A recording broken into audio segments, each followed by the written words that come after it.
پڑھتا ہوں. اللہم صلی علی سیدنا محمد وعلی آل سیدنا محمد واصحاب سیدنا محمد وبارک وسلم علیہم. اللہم یا رب صلی وسلم دائما ابدا علی حبیبک خیر الخلق کلہم. بسم اللہ الرحمن الرحیم. کل کا سبق سبھی ساتھیوں کے ذہن میں ہوگا. آگے بڑھنے سے پہلے میں کل کے سبق کے سلسلے میں ایک دو باتیں بتا دوں. کل کا سبق تفصیل کے ساتھ آپ کے سامنے آ چکا ہے کہ جملہ فعلیہ کے اندر تین چیزیں ہوتی ہیں عام طور سے. ایک فعل، اور فعل کے ساتھ لازمی طور سے ہوتا ہے فاعل. کوئی فعل بغیر فاعل کے نہیں پایا جا سکتا. اور تیسری چیز جو فعل کے اندر ہوتی ہے وہ ہے مفعول، جس کو آپ آبجیکٹ کہتے ہیں.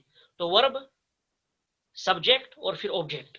تو یہ تین چیزیں لازمی ہیں جملہ فعلیہ کے لیے. اس میں جو مفعول ہے وہ کسی کسی فعل کے لیے آتا ہے.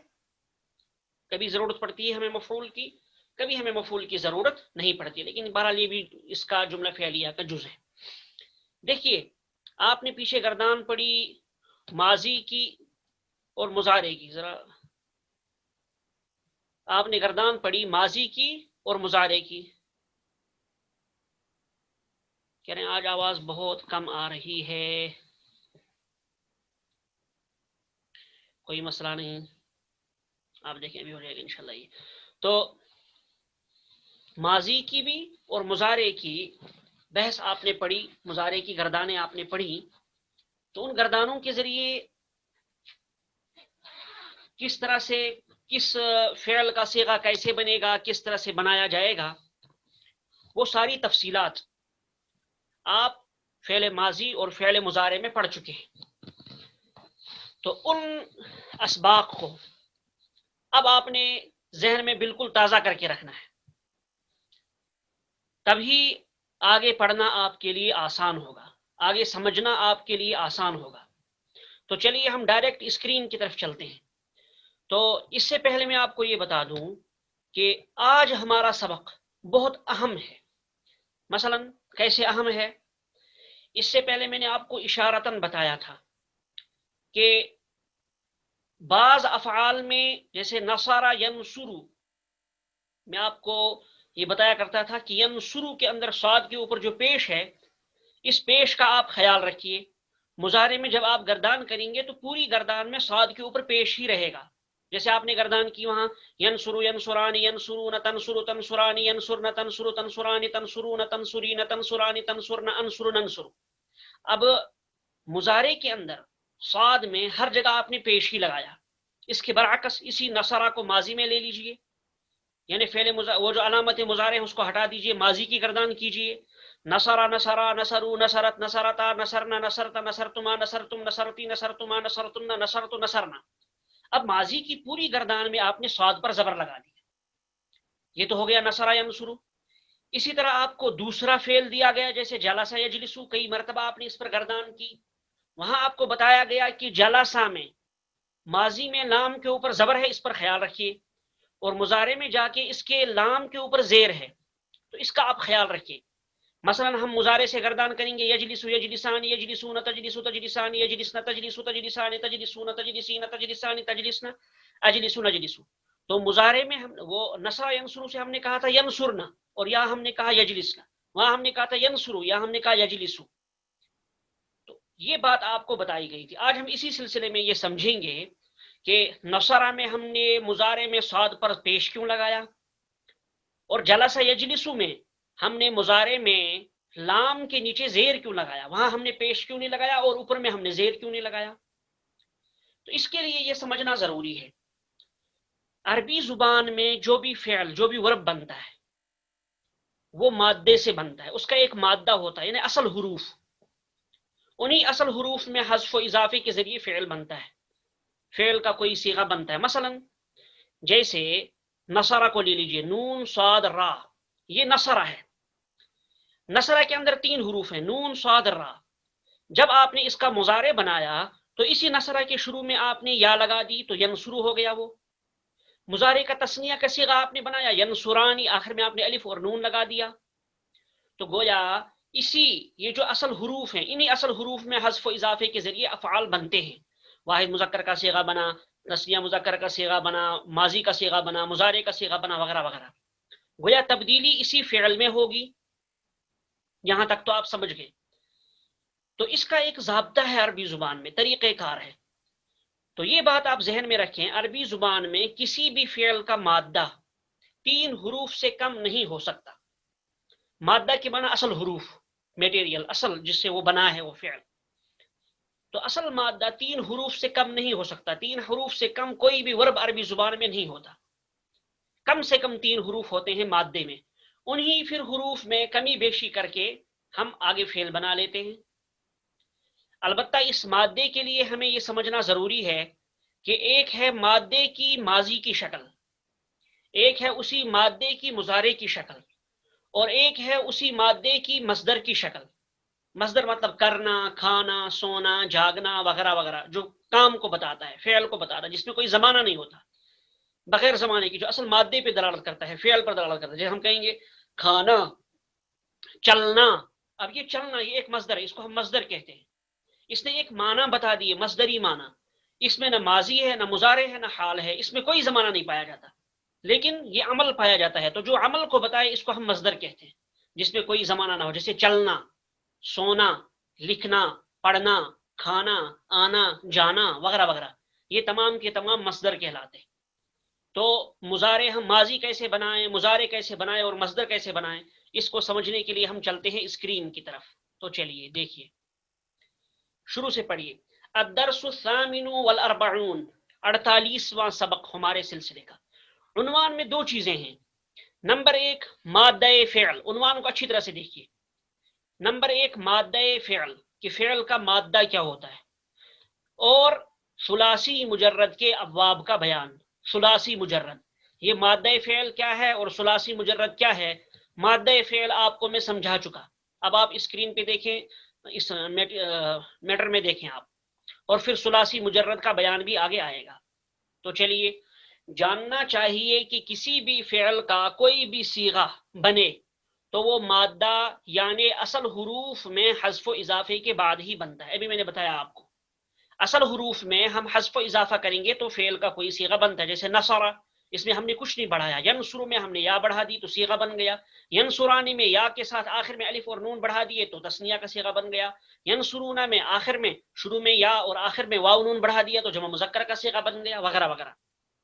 عربی زبان میں کسی بھی فعل کا مادہ 3 حروف سے کم نہیں ہوتا، یہ بھی بتایا گیا آپ کو.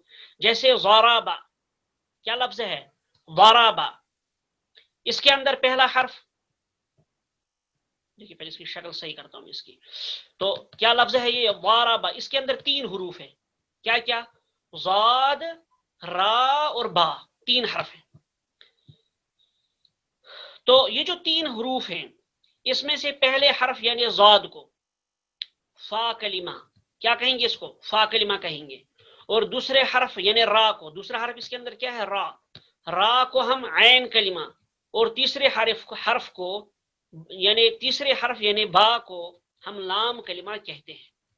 یہ سمجھیے، اس کو ہم فا کلمہ، را کلمہ، فا کلمہ، عین کلمہ اور لام کلمہ کیوں کہتے ہیں، یہ سمجھیے. اصل ہم نے مانا ہے فعلا کو. اصل ہم نے کس کو مانا ہے؟ فعلا کو. فا عین لام. تو فعلا میں کتنے حروف ہیں؟ 3، فا، عین اور لام. اب آپ کوئی بھی مادہ بنا لیجئے 6 حرفی، 3 حرفی، آپ کوئی بھی مادہ لے لیجئے، تو اس مادے میں جو حرف فا کے نیچے آئے، ترتیب میں جو فا کے مقابلے میں آئے، اس کو ہم فا کلمہ کہیں گے. جو عین کے مقابلے میں آئے، فعلا میں جو عین ہے بیچ میں، تو عین کے مقابلے میں جو حرف آئے گا اس کو ہم عین کلمہ کہیں گے. اور لام کے مقابلے میں جو حرف آئے گا اس کو ہم لام کلمہ کہیں گے. تو فعلا، فا کے مقابلے میں جو آیا اس کو ہم نے کہا فا کلمہ، جو عین کے مقابلے میں آیا اس کو ہم نے عین کلمہ، جو لام کے مقابلے میں آیا اس کو ہم نے لام کلمہ کہا. مثلا اسی کو لے لیجیے آپ، ضربا کو. ضربا میں پہلا حرف کیا ہے؟ فا. پہلا حرف ہے ضاد. یہ فعلا میں فا کے مقابلے میں ہے. تو جس طرح سے ضربا کے اندر پہلا حرف ضاد ہے، اسی طرح سے فعلا کے اندر پہلا حرف فا ہے. تو لہٰذا ہم اس ضاد کو کیا کہیں گے؟ یہ اس مادے میں، اس میٹیریل میں، یہ ضاد فا کلمہ ہے. سمجھیے گا. تو یہ کیا ہے؟ فا کلمہ. دوسرا لفظ، دوسرا حرف اس کے اندر کیا ہے؟ را. فعلا میں دوسرا حرف کیا ہے؟ عین. اب ہم کہیں گے ضربہ میں جو را ہے یہ عین کلمہ ہے، اس کو ہم کیا کہیں گے؟ عین کلمہ. کلمہ حرف کو کہا جاتا ہے، حرف کہیں یا اور مختصر لفظ کو بھی وغیرہ. تو پھر با. تو دیکھیے با یہ فعلا میں لام کے مقابلے میں ہے، جس طرح سے فا عین لام میں فعلا میں تیسرے نمبر پہ لام ہے، اسی طرح سے یہاں ضربہ میں تیسرے نمبر پر با ہے. اب کیا کہیں گے ہم؟ یہ با لام کلمہ ہے. تو خلاصہ یہ ہوا ضربہ میں ضاد فا کلمہ، را عین کلمہ، اور با لام کلمہ. یہی بات آپ کو اس دو جملوں میں، ان دو سطروں میں سمجھائی گئی ہے. اب آگے اسی کی تشریح ہے. اس لیے کہ فعلا کے اعتبار سے، کس کے اعتبار سے؟ فعلا کے اعتبار سے ضاد فا کے مقابلے میں، ضاد کس کے مقابلے میں ہے؟ فا کے مقابلے میں. اور را، یہ جو را ہے ضربہ میں جو را ہے یہ عین کے مقابلے میں، اور تو را عین کے مقابلے میں اور با لام کے مقابلے میں آیا ہے. ایسے ہی تمام افعال کے مادے کو سمجھنا چاہیے. سمجھانے کے لیے ایک اور مثال لے لیں. مثلا نصارا، اس میں کتنے حروف ہیں؟ 3، نون صاد اور را. تو دیکھیے فعلا میں فا عین اور لام. اب اس نصرہ میں سے ان 3 حروف میں سے جو حرف فا کے مقابلے میں ہوگا اس کو ہم فا کلمہ کہیں گے، جو صاد کے مقابلے میں ہوگا، جو عین کے مقابلے میں ہوگا اس کو عین کلمہ کہیں گے، جو لام کے مقابلے میں ہوگا اس کو ہم لام کلمہ کہیں گے. اب اس میں پہلا حرف کیا ہے؟ نون. اب نون کو کیا کہیں گے؟ فا کلمہ. صاد یہ دوسرا حرف ہے، یہ عین کے مقابلے اس کو کہیں گے عین کلمہ. اور را یہ تیسرے نمبر پر ہے یعنی لام کی جگہ، اس کو ہم کہیں گے لام کلمہ. فعل ماضی، تو نصرہ فعل ماضی ہے، اس کا مادہ نون صاد اور را 3 حروف ہیں. تو نون کو فا کلمہ، صاد کو عین کلمہ اور را کو لام کلمہ کہیں گے. یہاں تک آپ سمجھ گئے؟ تو آگے چلیے. اس کے بعد اب ابواب کا بیان ہے. کیا ہے ابواب کا بیان؟ اب آئی وہ بات جو میں نے آپ کو سمجھائی تھی بالکل تمہید میں کہ نصرہ ینصرو، نصرہ کے مضارع میں ہم نے صاد پر پیش لگایا یعنی عین کلمہ. اب ہم اس کو صاد نہیں کہیں گے، اس کو ہم عین کلمہ کہیں گے. یاد رکھیے گا، اب ہم اس کو صاد نہیں کہیں گے، کیا کہیں گے اب اس کو؟ عین کلمہ، کیونکہ وہ عین کی جگہ میں. نصرہ ینصرو، فعل یفعل. تو جو عین کلمہ ہے نصرہ کے اندر مضارع میں عین کلمے کے اندر ہم نے پیش لگایا، عین کلمے پر پیش لگایا. اور جلسہ یجلسو میں، جلسہ یجلسو میں ہم نے عین کلمے پہ زیر لگایا. یجلسو وہاں عین کلمہ کیا ہے؟ لام. جلسا جیم لام سین، جیم فا کلمہ، لام عین کلمہ اور سین لام کلمہ.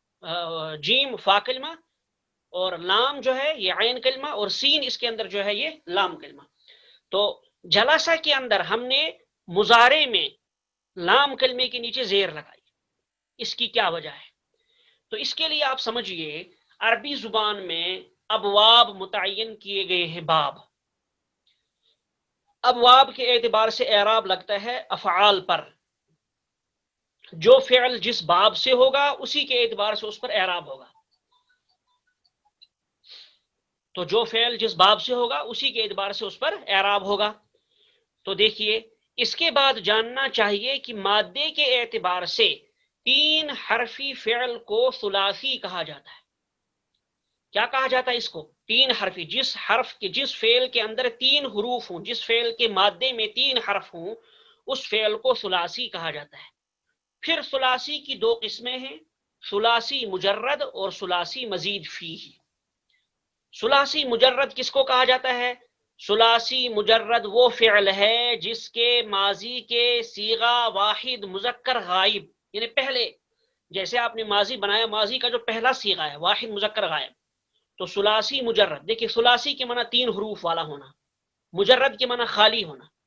تو یہ وہ مادہ ہے جس میں صرف 3 حروف ہوں اور 3 حروف میں کوئی بھی اس میں اضافہ وغیرہ نہ کیا گیا ہو، کوئی زائد حرف نہ ملایا گیا ہو جس کے واحد مذکر غائب میں. تو ثلاثی مجرد وہ فعل ہے جس کے ماضی کے صیغہ واحد مذکر غائب میں کوئی حرف زائد نہ ہو، جیسے نصرہ. اب دیکھیے نصرہ تو یہ واحد مذکر غائب کا صیغہ ہے، یہی ہمیں پتہ چلے گا. اگر اس میں 3 حرف ہیں تو اس کو ہم ثلاثی کہیں گے اور مجرد کہیں گے. اگر اس میں 3 حروف نہیں ہیں صیغہ واحد مذکر غائب میں تو اس کو ہم ثلاثی مجرد نہیں کہیں گے بلکہ ثلاثی مزید فی کہیں گے. اس کا بیان آگے آئے گا. تو آپ صرف ثلاثی مجرد کو سمجھیے. ثلاثی مجرد کے 6 ابواب ہیں. کتنے باب ہیں اس کے؟ 6. پہلا باب نصارى ینصرو. پہلا باب کیا ہے؟ نصارى ینصرو. اب دیکھیے یہاں اب اعراب آیا نصارى ینصرو. تو یہاں سمجھیے نصرہ ماضی، ماضی میں فا کلمہ بھی مفتو، عین کلمہ بھی مفتو اور لام کلمہ بھی مفتو. دیکھیے اصل چکر صرف عین کلمے کا ہے. اعراب جہاں بھی بدلتا ہے تو وہ عین کلمے پہ بدلتا ہے.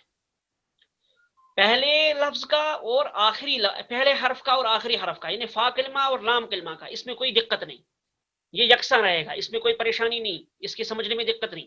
اصل پریشانی ہے، اصل مسئلہ ہے یعنی کس کا؟ عین کلمے کا. عین کلمے کے اعراب کو سمجھنا ہے. تو ماضی میں فا عین لام تینوں منصوب ہے اور مضارع میں جا کے عین کلمہ، صرف میں عین کلمے کے اعراب بنائیں، عین کلمہ مضموم ہے. لہٰذا جب ہم گردان کریں گے مضارع میں ہم اس کے عین کلمہ کو مضموم ہی کہیں گے، مضموم ہی گردان میں اس کو ذکر کریں گے.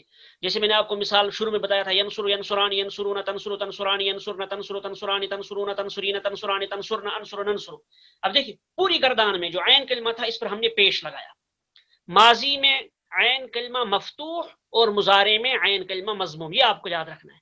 تو نصر ینصر، اب اس نصر ینصر کے وزن پر جتنے بھی باب آئیں گے ان میں ایسا ہی ہوگا. نصر ینصر سے جتنے بھی باب آئیں گے ان میں سب میں ایسا ہی ہوگا کہ ماضی میں عین کلمے پر فتح ہوگا اور مضارع میں عین کلمے پر ضمہ ہوگا. اس کی 2-3 مثال نیچے دی گئی ہیں، آسانی کے ساتھ آپ سمجھ جائیں گے انشاءاللہ. مندرجہ ذیل افعال سے عین کلمہ کے اعراب کا خیال رکھتے ہوئے، عین کلمہ کے، اب آپ سمجھ گئے ہوں گے عین کلمہ کس کو کہا جاتا ہے. عین کلمہ کے اعراب کا خیال رکھتے ہوئے ماضی اور مضارع کی گردان کریں. ماضی کی بھی گردان کرنی ہے اور مضارع کی بھی گردان کرنی ہے، ترجمہ کرنے کی ضرورت نہیں، صرف آپ گردان یاد کریے. مثلا دیکھیے قتل یقتل، کیا لفظ ہے یہ؟ یقتل. اب جب آپ گردان کریں گے تو اس عین کلمے کا آپ کو خیال رکھنا ہے کہ عین کلمے پر یہاں پیش ہے، پوری گردان میں عین کلمے پر پیش ہی آئے گا. قتلن یہ مصدر ہے. دیکھیے میں آپ کو ایک اصول بتاتا ہوں، عربی زبان میں جب بھی ہم کسی باب کو ذکر کرتے ہیں تو آسانی کے لیے اس کے صیغہ واحد مذکر غائب کو اور ماضی صیغہ واحد مذکر غائب، اسی طرح سے مضارع صیغہ واحد مذکر غائب اور مصدر، ان 3 کو ایک ساتھ ہم ذکر کرتے ہیں پھر اس کو ترجمہ کرتے ہیں. تو یہ آسان ہوتا ہے کسی بھی باب کو بیان کرنے کے لیے. جیسے قتل یقتل قتلا، اب ہم کہیں گے قتل یقتل قتلا، قتل کرنا، یہ آتا ہے باب نصرہ سے. کس باب سے آتا ہے؟ نصرہ. اب ہم کہیں گے اس کا باب کیا ہے؟ نصرہ. میں لکھ دیتا ہوں آپ کی آسانی کے لیے، باب نصرہ. باب نصرہ کا مطلب کیا ہے؟ جس طرح سے نصرہ میں ماضی میں عین کلمہ مفتوح اور مضارع میں عین کلمہ مضموم ہوتا ہے، اسی طرح سے قتل یقتل میں ہے. بات سمجھ میں آئی آپ کے؟ تو چلیے آگے چلیے. تو قتل یقتل قتلا کے معنی کیا ہوتے ہیں؟ قتل کرنا، مار ڈالنا. تو جب ہم گردان کریں گے ماضی میں قتل قتل قتلوا قتلت یعنی عین کلمہ مفتوح، اور یقتل یقتلان یقتلون تقتلوا یعنی عین کلمہ مضموم مضارع میں. فجر یفجر، دوسرا لفظ کیا ہے؟ فجر یفجر، یفجر، فجر یفجر فجرن، فجر یفجر فجرن، اس کے معنی گناہ کرنا. فجر یفجر فجرن اس کے معنی گناہ کرنا اور گالی دینا. یہ بھی ہے باب نصرہ سے. اب اس کی بھی گردان ویسے ہی کریں گے، فجرا فجرا فجرو فجرت فجرتا فجرنا فجرتا فجرتما فجرتم فجرتی فجرتما فجرتن فجرت فجرنا. مضارع کریں گے یفجر یفجران یفجرون تفجر تفجران یفجرن تفجر تفجران تفجرون تفجرین تفجران تفجرن افجر نفجر، یعنی مضارع میں عین کلمے کا ہم خیال رکھیں گے، اس پر پیش آئے گا. تارا کا یترکو، تارا کا یترکو، تارا کا یترکو کی کیا معنی ہوتا ہے؟ چھوڑنا. ترکن، مصدر اس کا آتا ہے ترکن. مصدر کو بھی ساتھ ساتھ یاد کریے، تارا کا یترکو ترکن چھوڑنا. قرآن کریم میں بہت استعمال ہوئے ہیں یہ تینوں فعل. جب انشاءاللہ یہ آپ پڑھیں گے یہ افعال میں یہ ابواب، تو پھر آپ دیکھیں گے قرآن کریم میں پھر آپ جا بجا آپ کو یہ ساری چیزیں نظر آئیں گی انشاءاللہ. پھر آپ کو محسوس ہوگا کہ کچھ نہ کچھ ہم نے کیا.